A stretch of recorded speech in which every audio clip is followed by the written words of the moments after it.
ជំរាបសួរបងក៏ដូចជាសួស្តីបងអរគ្នាឆ្នាំថ្មីខ្ញុំជឿជាក់ថាគ្នាយើងមានផែនការមួយដែលគឺការអភិវឌ្ឍខ្លួនឯងជាពិសេសបន្ទាប់ពីយើងមានបញ្ហាជាមួយអ្នកចិត្តខាងរបស់យើងណាគ្នាយើងប្រកាសជាមានផែនការអភិវឌ្ឍខ្លួនឯងដល់ឡែកចំពោះវិស័យសំណងវិញខ្ញុំមកចាំលេខគ្នាយើងនៅពេលដែលគ្នាយើងចង់ផ្លាស់ប្ដូរពីរបៀបនៃការធ្វើការពី traditional case មក BIM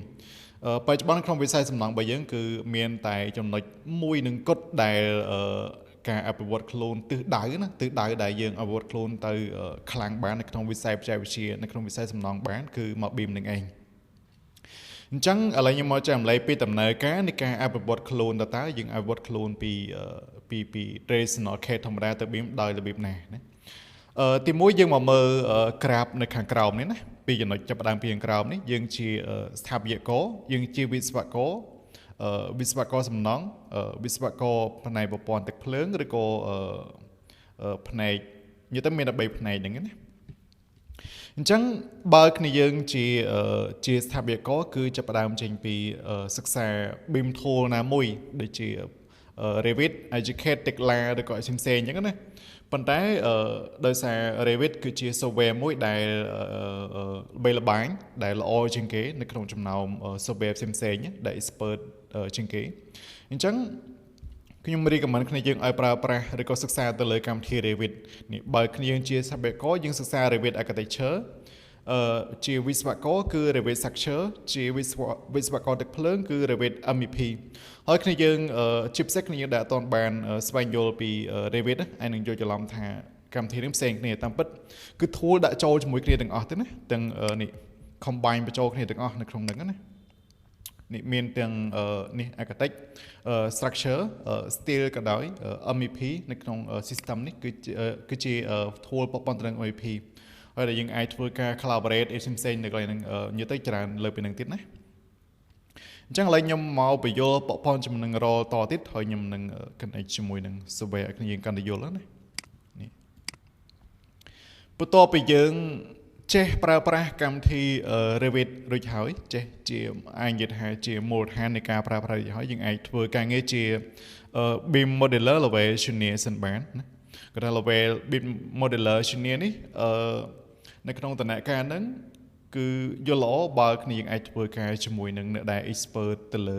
BIM tool Revit ឬក៏មាន lead អីត្រឹមត្រូវអានឹងយើងអភិវឌ្ឍខ្លួនឯងកាន់តែលឿនប៉ុន្តែបើមានទេក៏គ្នាយើងព្យាយាម develop ខ្លួនឯងទៅតាមហ្នឹងណាបន្តមកទៀតបន្ទាប់ពីយើងសិក្សាមកប៉ុណ្ណឹងហើយយើងចាប់ផ្ដើមស្រាវជ្រាវយើងចាប់ផ្ដើមអនុវត្តឲ្យបានច្រើនរៀនបង្កើត family បានច្រើនដើម្បីឲ្យកាន់តែយល់ពីដំណើរការ workflow ឬក៏ភាពបដិកលាគ្នារវាងព័ត៌មាននៅក្នុងកម្មវិធី Revit នេះឧទាហរណ៍ថាយើងត្រូវការទិន្នន័យណាមួយគឺយើងដឹងថាទិន្នន័យទាំងអស់ហ្នឹងវា flow វាដំណើរការពីណាទៅណាដូចជាពាក់ព័ន្ធជាមួយនឹង project parameter share parameter រវាងខុសគ្នាភាពខុសគ្នារវាង type instance ឬក៏ភាពខុសគ្នារវាង data type ដែលមានជា text ជា length ជាអីហ្នឹងគឺយើងបែងចែកឲ្យបានច្បាស់គ្នាយើងនឹងកាន់តែមានទំនុកចិត្តនៅក្នុងការប្រើប្រាស់ software ហ្នឹងណាអញ្ចឹងឆ្លងផុតដំណាក់កាលពីរនេះគឺគ្នាយើងអាចជា modeler មួយដែលគេហៅថា senior បានហើយមានថាយើងអាចindependent លើខ្លួនឯងដែលយើងអាចធ្វើការទៅជួបបញ្ហាកន្លែងណាក៏យើងអាចស្រាវជ្រាវឬក៏យើងអាចដោះស្រាយខ្លួនឯងបានដែរអត់ចាំបាច់អ្នកផ្សេងមកជួយកែឡាញ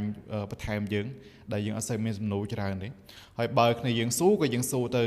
ច្បាស់លាស់ដែរដែលថាយើងស៊ូទៅចំគេឆ្លើយមកក៏ទទួលបាន clear ពីសំណួររបស់យើងគេឆ្លើយមកកាន់តែច្បាស់នៅពេលដែលយើងយល់ពីចេះពីដំណាក់កាលហ្នឹងហើយណាបន្តមកទៀតនៅពេលដែលយើងឆ្លងផុតពីដំណាក់កាលនេះយើងចង់ឲ្យការងាររបស់យើងវាកាន់តែលឿនណាចង់ឲ្យវាកាន់តែលឿនហើយមានគុណភាពទៀតឧទាហរណ៍ថា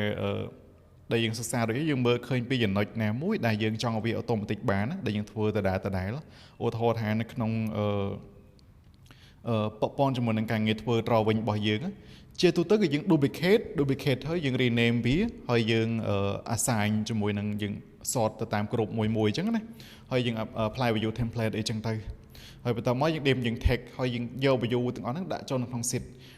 អញ្ចឹងយើងឃើញថាការងារហ្នឹងដដែលបន្តមកយើងអាចប្រើប្រាស់ Dynamo ហ្នឹងដើម្បីជួយឲ្យការងារទាំងអស់ហ្នឹងវាដំណើរការ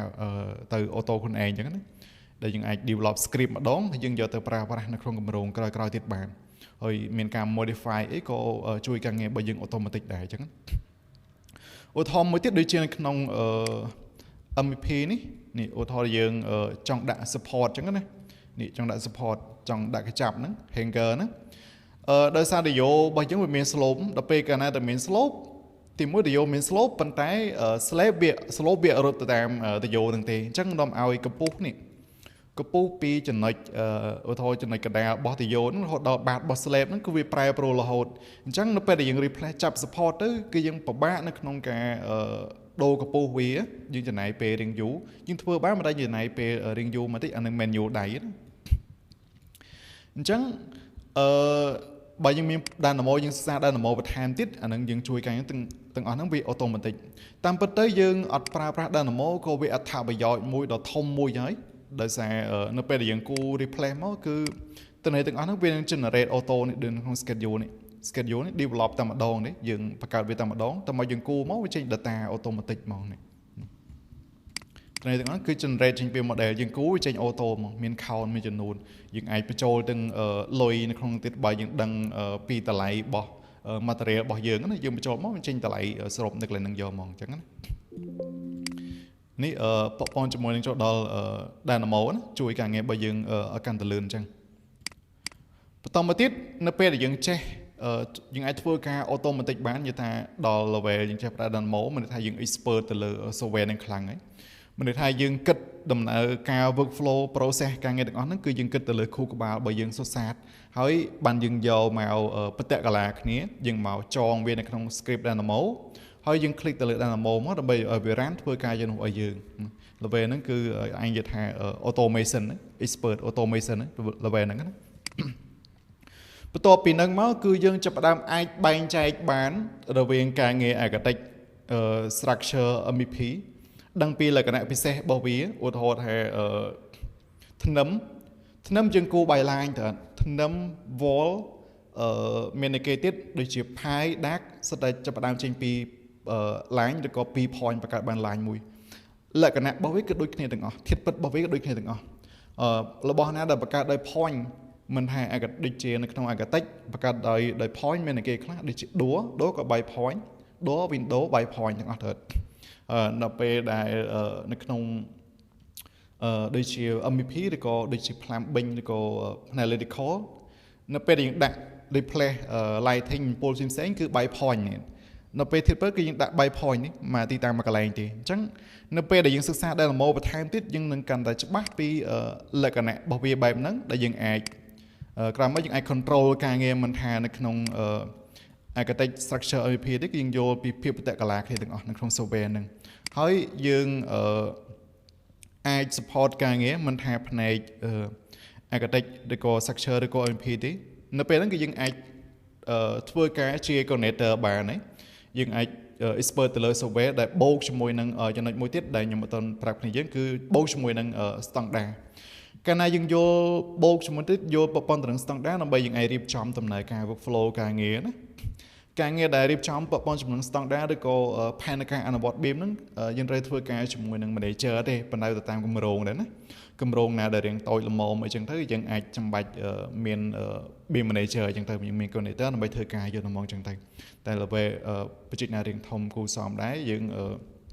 គូតែមាន manager BIM manager ដើម្បីធ្វើការជាមួយគ្នាដើម្បីឲ្យធានាថា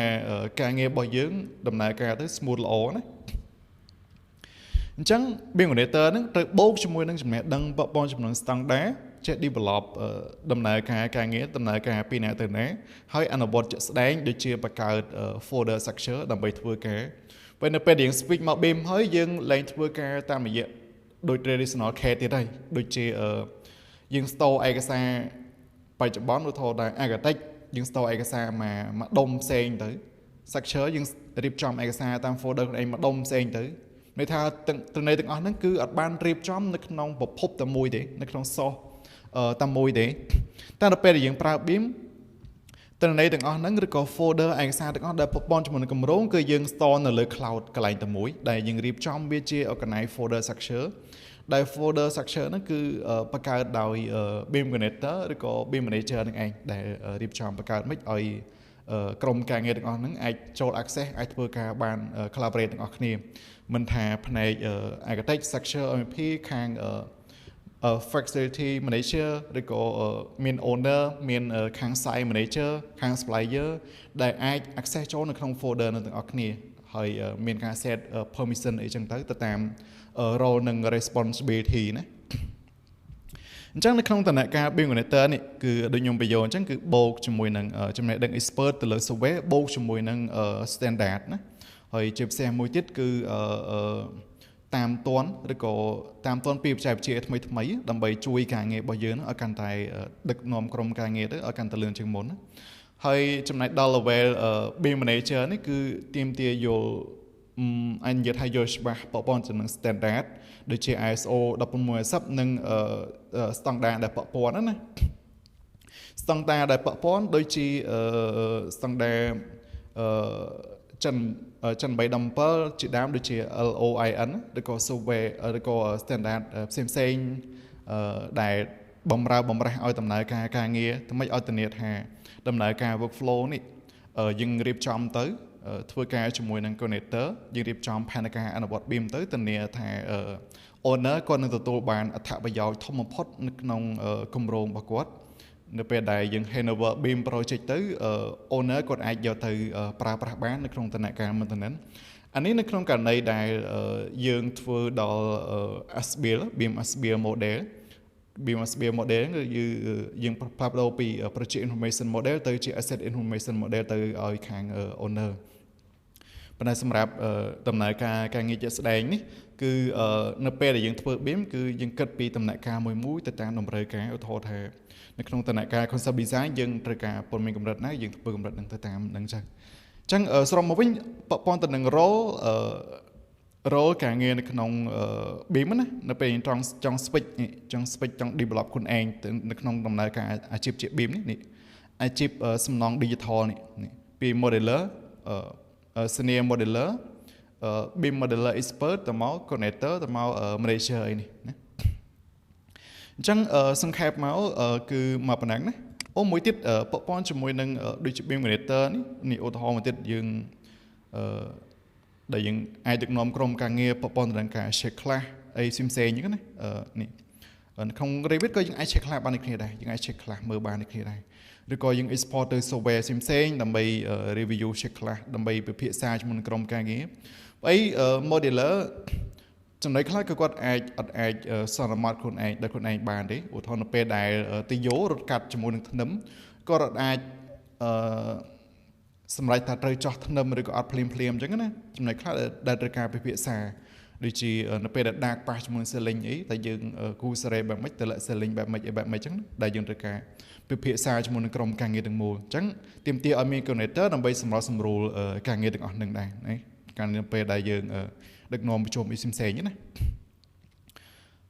អូខេអញ្ចឹងនៅក្នុងពាក់ព័ន្ធទៅនឹងដំណើរការនៃការវិវត្តខ្លួនយើងពី role ពី traditional CAD មក BIM ដែលយើងសិក្សាពីណាទៅណាគឺខ្ញុំសូមបញ្យកគ្នាយើងមកប៉ុណ្ណឹងណាអូខេបាយគ្នាយើង